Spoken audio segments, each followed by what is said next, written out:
Mulai 18 Agustus 2017, pemerintah nak melakukan hitung mundur di kota Jakarta sama Palembang pada setahun sebelum penyelenggaraan Asian Games 2018.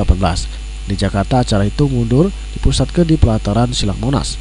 Sedangkan di kota Palembang, acara dipusatkan di pelataran Benteng Kota Besar.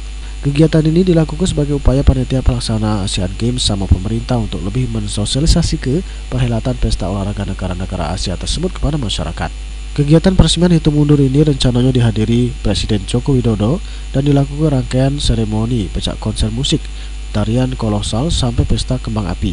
Untuk lebih meningkatkan kesiapan Palembang sama Jakarta sebagai tuan rumah Asian Games 2018 juga nak dipasang jam hitung mundur di Bundaran HI sama di Palembang. Kan 18 Agustus dipusatkan di Monas.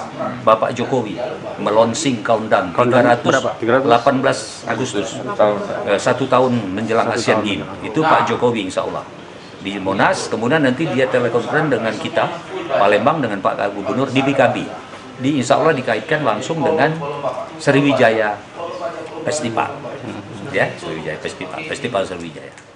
Asian Games 2018 nak mempertandingkan 39 cabang olahraga, di mana kota Palembang nak melaksanakan ke 11 cabang olahraga yang kagetnya dipusatkan di Kompleks Jakabaring Sport City.